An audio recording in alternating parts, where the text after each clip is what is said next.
New exercise NCERT की 1.3, ठीक है, जहाँ पर हम repeating, non repeating, recurring, non recurring, ठीक है, इनकी बात करेंगे कुछ कॉन्सेप्ट की। आज हम उन्हीं कॉन्सेप्ट को लेकर के चल रहे हैं, ठीक है। तो हम एनसीईआरटी का थर्ड एक्सरसाइज की बात करेंगे, ठीक है। यहाँ पे भी हमने सेकेंड एक्सरसाइज की बात लास्ट वीडियो में कर ली थी, अब हम थर्ड एक्सरसाइज पर आ रहे हैं, ठीक है।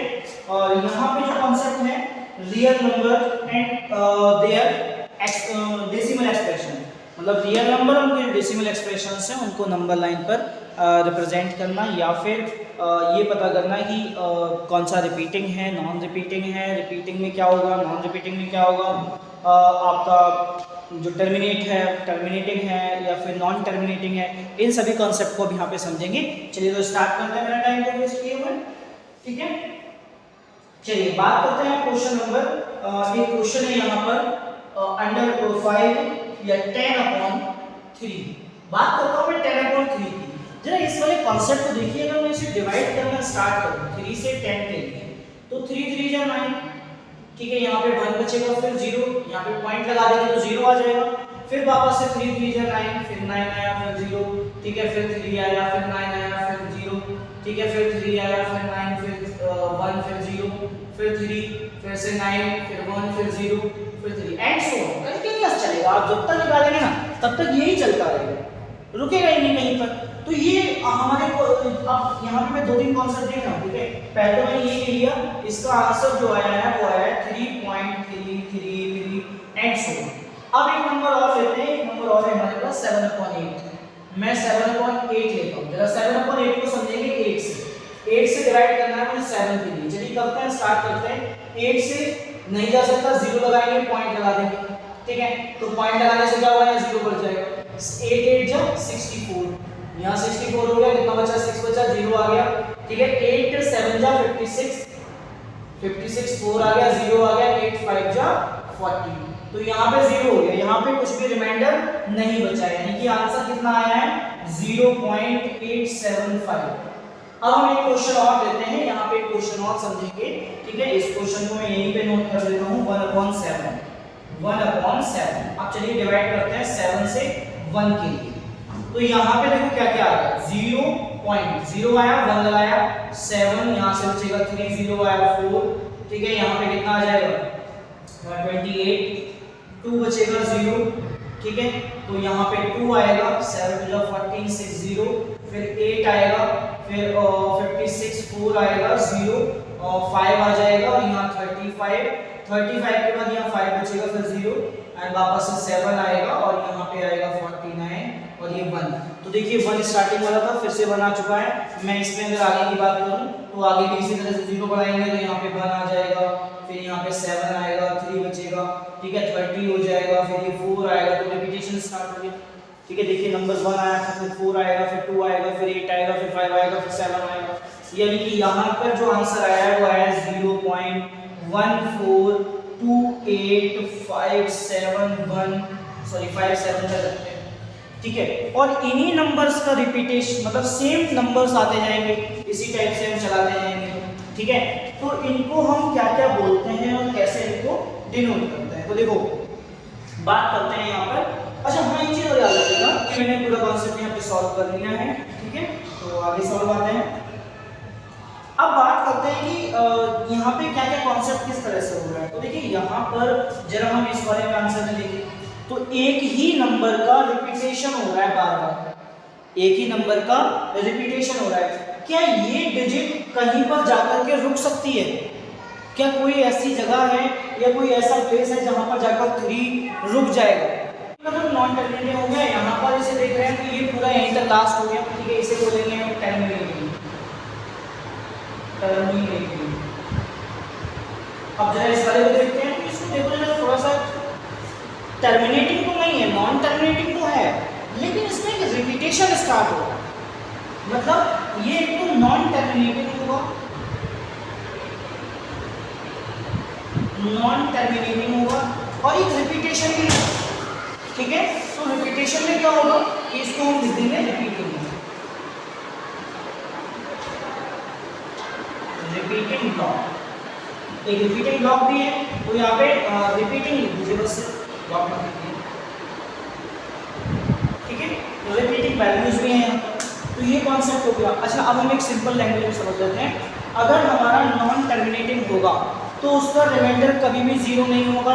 अगर टर्मिनेटिंग होगा तो एक टाइम पर जाकर के रिमाइंडर जीरो हो जाएगा, और यहाँ पर रिमाइंडर में क्या होगा, चेंज होगा। मतलब कि जो रिमाइंडर स्टार्ट हुआ था ना, एक टाइम के बाद वही रिमाइंडर आना फिर से स्टार्ट हो जाएगा और कंटिन्यूसली चलता रहेगा। तभी यहाँ पे नॉन टर्मिनेटिंग रिपीटिंग वैल्यू आपको मिल जाएगी। ठीक है, इससे रिलेटेड क्वेश्चन से ही और इसी को हम समझेंगे। ठीक है, बस इतना ध्यान रखना है। और यहाँ पर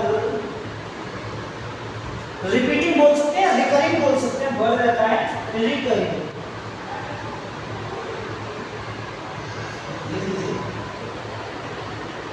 ठीक है, रिकरिंग वर्ड हो जाएगा, रिपीटिंग या रिकरिंग वर्ड्स हो जाएगा। ठीक है, तो ये कॉन्सेप्ट हो गया हमारे 1.3 में जो यूज होगा। ठीक है, 1.3 का सेम कॉन्सेप्ट है। अच्छा, यहाँ पे थोड़ा सा चेंज और बता रहा हूँ मैं कि हमें अगर किसी को डिफाइन करना हो, नंबर एक ले लेते हैं यहाँ पर। जैसे मानिए सपोज दैट, ये तो यहाँ तक क्लियर हो गया होगा, मैं इसमें रेस कर देता हूँ, दूसरा नंबर समझा रहा हूँ।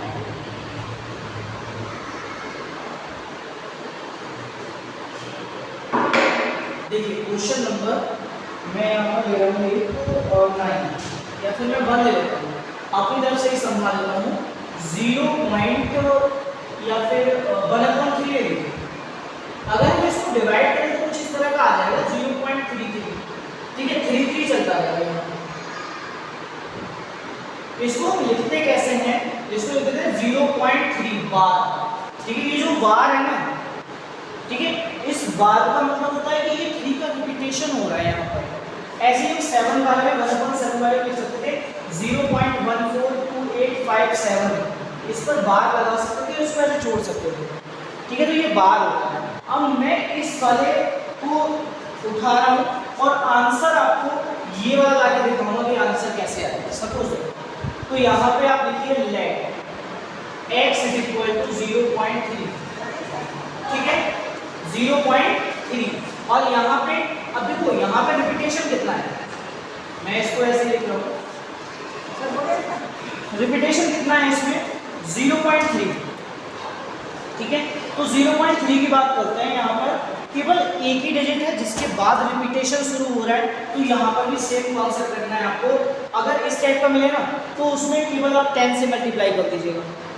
अगर पॉइंट के बाद केवल एक ही डिजिट का रिपीटेशन हो तब उस केस में हम 10 से मल्टीप्लाई करते हैं इस इक्वेशन में। अगर मैं इसको इक्वेशन 1 मान लेता हूँ, ठीक है, तो यहाँ पे अगर 10 से मल्टीप्लाई करेंगे कितना हो जाएगा 3.33। ठीक है, ये हमारी इक्वेशन नंबर 2 हो चुकी है। अब मुझे एक बात बताइए, अगर मैं समंदर में से एक बूंद पानी निकाल लूँ तो क्या समंदर पर कोई इफेक्ट पड़ेगा? अगर मानिए सपोज दैट एक बहुत बड़ा समंदर, आप इंडियन ओशन समझ लीजिए, ठीक है, हिंद महासागर, अगर उसमें से एक ड्रॉप वाटर की निकाल ली जाए तो इंडियन ओशन पर क्या इफेक्ट होगा? कुछ इफेक्ट नहीं होगा। सिमिलर कॉन्सेप्ट यहाँ पर है। इसमें से आपको करना क्या है, ये फर्स्ट इक्वेशन को सेकंड इक्वेशन में से माइनस कर दीजिए। ठीक है, यानी कि x = 0.333x, ये हमारी फर्स्ट इक्वेशन थी।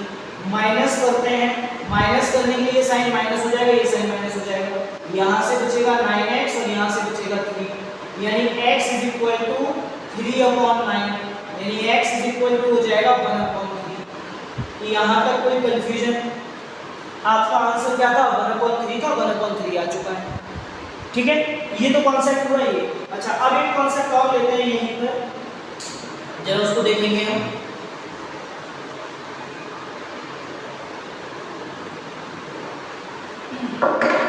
देखिए, एक एग्जांपल है आपके एनसीईआरटी में 9, ठीक है, यहाँ पर है 0.235 और बार 2 डिजिट के ऊपर है बट 1 डिजिट को लेव करके। तो आपको क्या करना है, सेम करना है, लेट x = 2.35 और इसको भी हटा दिया जाए तो यहाँ पे क्या ऐसे लिखा जा सकता है, ऐसे लिखा जा सकता है। बस मैंने आपको बताया जितने पर बार होता है उतने से उस उसके 10 में मल्टीप्लाई कर दीजिए। जैसे मानो 2 पे बार है तो 100 से, 3 पे बार है तो किससे 1000 से, बट यहाँ पे 2 पे बार है बट एक डिजिट अलग रखी हुई है, उससे हमें कोई मतलब नहीं है। तो सिंपल हम यहाँ पे 100 से मल्टीप्लाई करेंगे। 100x इज इक्वल टू, यहाँ पे 2 पॉइंट नहीं है, 0.235, ठीक है। तो यहाँ पे ये हो जाएगा हमारा 23.5353 एंड सो ऑन। यहाँ पे 3 भी है, ठीक है, 3 भी लिख देता हूँ। अब देखिएगा यहाँ पर ध्यान से, ये तो इक्वेशन नंबर 1 हो गई, ठीक है, ये इक्वेशन नंबर 2 हो गई। अब इसमें करना क्या है, ये आप माइनस कर दीजिए 2 नहीं होगा यहाँ पे 3535 एंड सो ऑन, ठीक है। माइनस करते हैं तो ये माइनस, ये तो कितना बचेगा 99x बचेगा, ठीक है। जरा यहाँ पे देखते हैं तो यहाँ पे 23 आएगा और पॉइंट में 5 में से 2 जाएगा तो कितना आएगा, केवल यहाँ पे 3 आ जाएगा और बाकी सब 0 हो जाएंगे, मतलब बाकी काम फिनिश हो गया। यानी कि अब यहाँ पे x इज इक्वल टू हो गया 23.3/11। ये हमारा x की वैल्यू यहाँ पर आ चुकी है। ये तो कॉन्सेप्ट हुआ लॉन्ग मेथड से। एक मेथड में और बता रहा हूँ, इसको समझ लीजिएगा, ठीक है। इसमें करना क्या होता है, ये जो कॉन्सेप्ट था ना मैंने यहाँ पे लिखा था, यहाँ से समझ रहा हूँ इसको। 100x is equal to 23.535335 and so on. इसमें क्या करना है, आपको इसे अलग करना है, तोड़ना है, ठीक है। कैसे तोड़ना है, 23.3, ये जो x हमने लेट किया है इसकी वैल्यू को इसमें से अलग कर लेना है, ठीक है, ताकि हम इसको x मान सकें।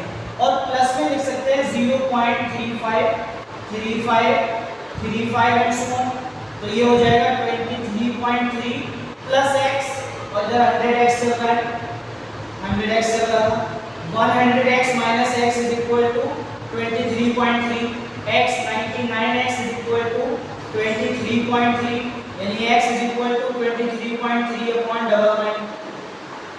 ये हमारा आंसर आ चुका है, ठीक है। तो ये वाला मेथड भी आप यूज कर सकते हैं या फिर ये मेथड यूज कर सकते हैं, ठीक है। चलिए ये कॉन्सेप्ट यहाँ तक हुआ। अब मैं आपको एक बहुत ही छोटा सा इजी सा ट्रिक बताता हूँ इस टाइप के क्वेश्चन को सॉल्व करने के लिए। हमने जो फर्स्ट क्वेश्चन लिया था सबसे पहले तो हम उसी को सॉल्व करते हैं। मैं इसको इरेज कर देता हूँ, चलिए एक मेथड इसका इरेज कर देता हूँ, ठीक है, ताकि आपको समझ में आ जाए। देखिए ट्रिक क्या करनी होती है, केवल इतना ध्यान, जैसे हमने फर्स्ट क्वेश्चन लिया था 0.3 बार, तो आपको कुछ नहीं करना होता है, सीधे सीधे इस नंबर को देखिए 3 लिखा है तो पहले ये नंबर लिख दीजिए, ठीक है। जितने डिजिट पर बार लगा हो ना उतने नंबर लिखते हैं माइनस। इसके बाद यहाँ पर ये चेक करते हैं कि कितने डिजिट बार के बाद में है, बार से पहले है, देखो कोई भी डिजिट नहीं है ना तो यानी 0 हो गया। और जितनी डिजिट पर बार लगा होता है उसी के 9 लगा, उसके अपॉन में 9 लगा देते हैं। जैसे यहाँ पे 9 है 1, 3/9 हो गया, मतलब 1/9, तो 1/3 हो गया। अच्छा अगर मैं इस वाले कॉन्सेप्ट को समझूं, जरा इस वाले कॉन्सेप्ट को समझिए 0.235। अब समझ में आ जाएगा 0 क्यों लगाया हमने। तो देख लीजिए यहाँ पर ये हो जाएगा हमारा 235 माइनस, मैंने बताया जिस पर बार नहीं होगा उसको आप यहाँ पे लिख दीजिए, माइनस कर दीजिए उसको, ठीक है। बाकी जितने डिजिट पर बार है उन सभी डिजिट के 9 लगते हैं और जिस पर बार नहीं होता है उसका एक 0 लगता है। जैसे मान लीजिए यहाँ पे एक डिजिट थी तो एक 0 लग गया। अब बस यहाँ पे सॉल्व करेंगे तो ये आएगा 233/990। आंसर हमारा सिमिलर है, देख लीजिए, ठीक है। यहाँ तक कोई कंफ्यूजन, अगर आप इसको सॉल्व करेंगे तो यही हो जाएगा 23.99, ये आंसर हो गया, ठीक है। अब मैं आपको एक क्वेश्चन और दिखाता हूँ इसी टाइप से करके।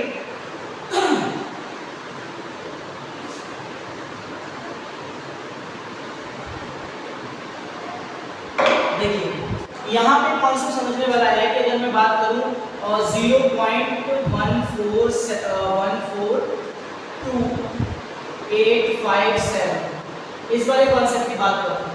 तो देख लीजिए मैंने आपको बताया था कि जितने डिजिट पर बार नहीं होगा उनको आप यहाँ पे लिखिए 142857 -0 कोई डिजिट ऐसी नहीं जिसमें बार नहीं हो, और अपॉन में उतने 9 लगा दीजिए जिस डिजिट पर बार है।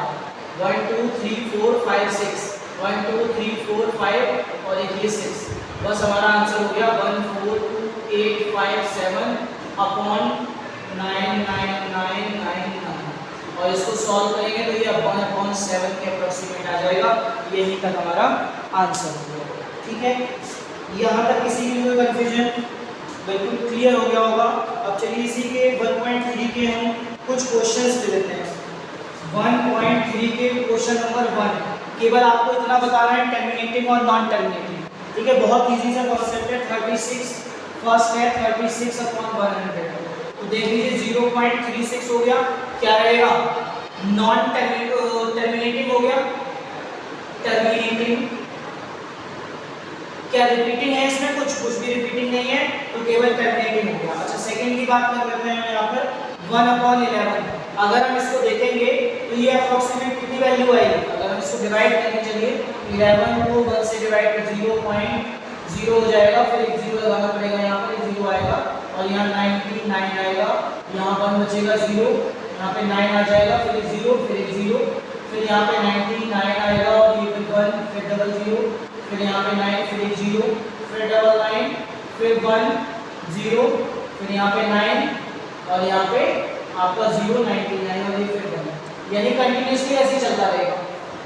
ठीक है, 09 09 09 यानी कि 0.09 पर हम बार लगा सकते हैं ना, बार लगा सकते हैं ना, तो ये क्या हो जाएगा? Non terminating, non terminating. ठीक है, अगर हम नेक्स्ट की बात करें, बाकी डिवाइड चेक कर लीजिए एक बार, कोई दिक्कत वाली बात नहीं है, डिवाइड आप आराम से कर पाएंगे। अच्छा, रिपीटिंग है, कुछ भी रिपीटिंग नहीं है। ठीक है, अच्छा रिपीटिंग है 9 और नॉन टर्मिनेटिंग रिपीटिंग या रिकरिंग बोल दीजिए। ठीक है, चलिए एक और क्वेश्चन लेते हैं यहाँ पर। बाकी तो सॉल्व कर ही लेंगे आप, नॉन टर्मिनेटिंग, टर्मिनेटिंग और रिकरिंग, ये तीन कॉन्सेप्ट है। अब बात करते हैं क्वेश्चन नंबर 2 की। क्वेश्चन नंबर 2 देख लीजिए, 1/7 की जो वैल्यू है वो दे रखी है 0.14287। ठीक है, इसकी हम बात कर लेते हैं। तो यहाँ पे क्या होगा? बस आपको 2.7 की वैल्यू निकालनी हो तो क्या करेंगे? 2 को यहीं रखिए और 1/7 कर लीजिए, यानी कि 2 मल्टीप्लाई 0.142857। ये हमारी डिजिट, यहाँ पे कंफ्यूजन में कोई नहीं आएगा।